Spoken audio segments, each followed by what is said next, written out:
Y continuamos con el tema de la música, que estamos hablando sobre el cerebro y la música, de Francisco de la Haye y de Sergio de Régules, dirigido también y revisado por Juan Pablo Ibáñez.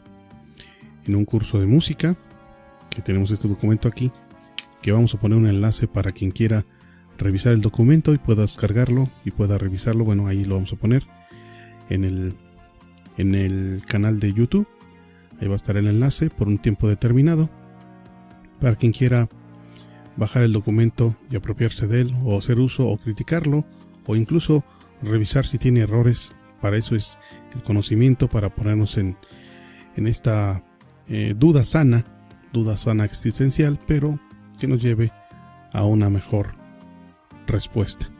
Continuamos con el tema. Entonces estábamos viendo cómo funciona el proceso de la música cuando entra en el oído, cómo unas partes de nuestros oídos son capaces de entender precisamente los sonidos graves y los sonidos agudos, y luego cómo otras partes de nuestro cerebro se encargan de entender las relaciones que se hacen entre un sonido y otro. Entonces, y ya después, otra parte de nuestro cerebro se encarga de integrar las dos informaciones que llegan. Y bueno, ya entendemos a partir de ahí lo que es la música. Dice, los investigadores de la neurofisiología de la música, neuromente, ¿cómo se llama? Sí, neuronas, la función física del cerebro, y la fisiología de la música, dice, están para estudiar este fenómeno de la música, localizan una lesión, por ejemplo, en el cerebro. Y con eso se puede hacer deducciones acerca de la función, es decir, hay una función normal que se considera normal, y luego de repente hay una lesión por alguna situación, hay una lesión cerebral, y eso les permite a los investigadores ver cuáles fueron las funciones afectadas de acuerdo a la lesión cerebral dicha o encontrada. Dice, con estas lesiones se pueden hacer deducciones acerca de la función que cumple la zona afectada en el reconocimiento de la música.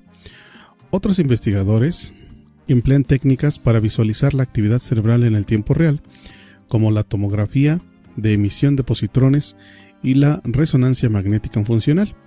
Estas técnicas permiten observar al cerebro en acción al procesar la música. Entonces, la música no solo activa la corteza auditiva, sino también otras áreas del cerebro, es decir, la que controla los músculos, las del centro de placer, las regiones asociadas a las emociones y las áreas encargadas de interpretar el lenguaje. Entonces, voy a repetir esta parte porque me parece muy peculiar y muy importante. La música no solo activa la corteza auditiva, activa la parte del cerebro que controla todos los músculos de nuestro cuerpo. La música activa también los centros de placer que tienen relación con la alimentación y con la sexualidad.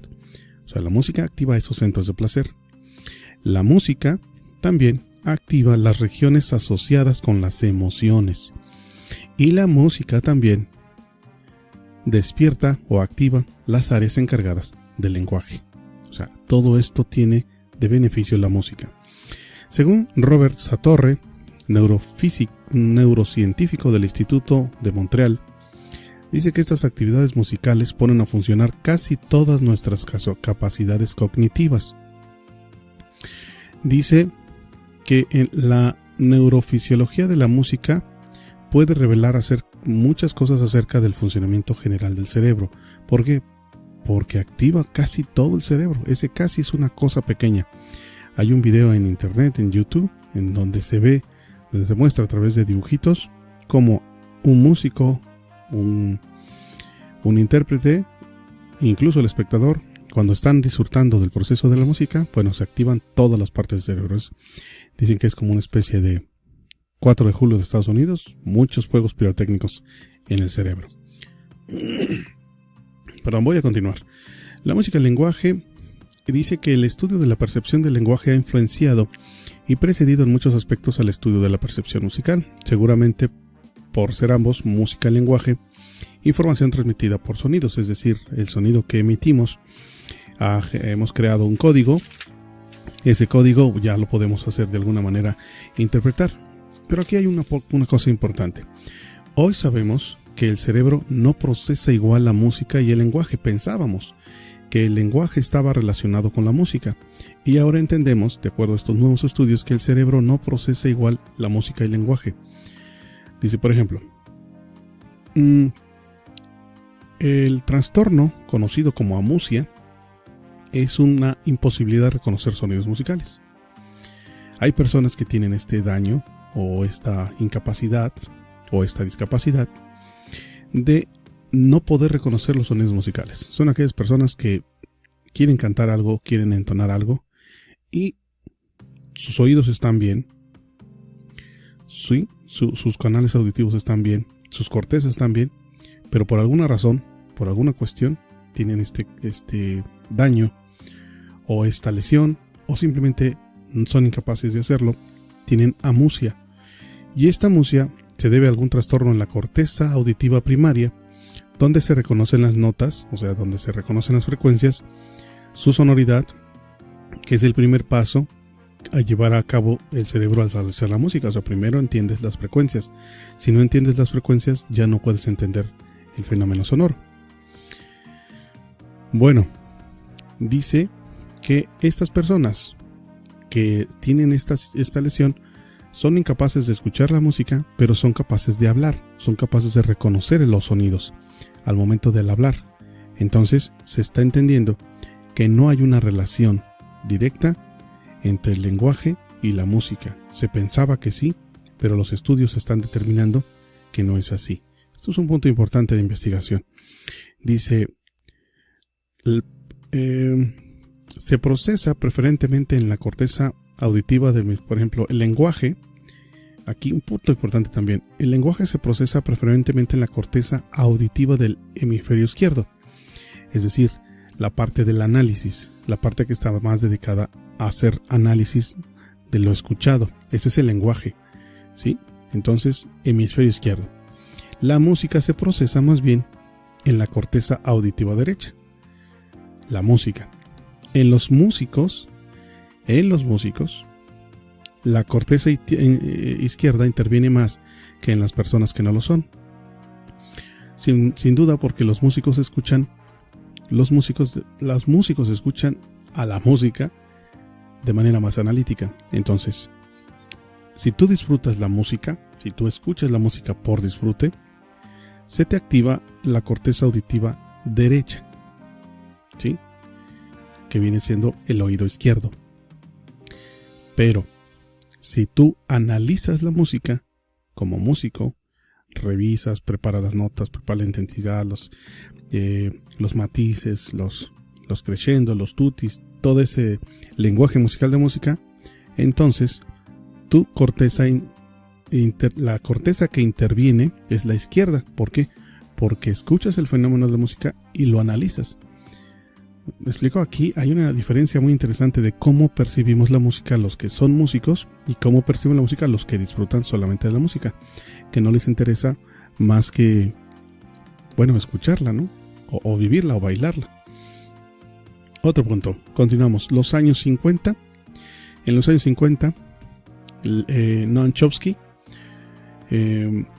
un lingüista y también politólogo y crítico y un montón de cosas, alegó que el cerebro humano ya viene equipado con una especie de programa de gramática, pero no para un lenguaje específico, sino una especie de gramática universal. Fue su ocurrencia, pues él pensó que era así. Así, todas las lenguas del mundo, por distintas que nos parezcan, tendrían una estructura común a cierto nivel. Y entonces algunos compositores se dedicaron a buscar esta lengua raíz o esta gramática universal, y es el lingüista Ray Jenkins y el compositor Friedrich Lerdath propusieron en 1983 una teoría de la gramática universal de la música, según la cual una composición se construye con un número limitado de notas que se combinan según el conjunto de reglas que podría ser una gramática musical, una gramática que nos permite reconocer el discurso de un de una composición. Las reglas dan a las notas una estructura dividida en capas de significado musical. Es como hablar. La música tendría notas, representarían verbos, sustantivos, adjetivos, tiempos y todo lo demás, haciendo una analogía con el lenguaje. El etnomusicólogo estadounidense Alan Lomax, igual que por medio del habla se puede construir un número infinito de frases a partir de un número finito de sonidos, un número infinito de canciones se puede generar a partir de solo 37 elementos rítmicos, armónicos y melódicos. En los años 90, Lulovic y Petrit Toivainen, ahí está, de la Universidad de Finlandia, influenciados por las ideas chomskyanas, han diseñado modelos generadores de melodías y los han convertido en programas de computadora que, entre comillas, componen, cierro comillas, frases musicales. Bueno, han probado esta eficacia como imitadores de compositores humanos, haciendo que muchas personas escuchen, y está en proceso porque están evaluando estas composiciones para ver qué causa en los seres humanos. Pues hasta aquí el tema ahorita. Voy a continuar con una tercera parte y una tal vez, dependiendo, yo creo que una tercera parte si terminamos. El tema de la música, el cerebro y la música, que la verdad está bastante interesante para compartir con ustedes. Les recuerdo que el enlace de este documento lo vamos a poner en YouTube. Ya para las personas que nos escuchan en radio, pueden ir al canal de YouTube El Remolino y pueden descargar ahí el documento, que insisto no es mío, pero es un documento que está en construcción, que se compartió en línea y que pueden ustedes pues revisarlo, pueden ustedes analizarlo, criticarlo, completarlo o corregirlo también, ¿por qué no? ¿De acuerdo? Bueno, pues continuamos. Esto es El Remolino, revolviendo las ideas, removiendo los sentidos.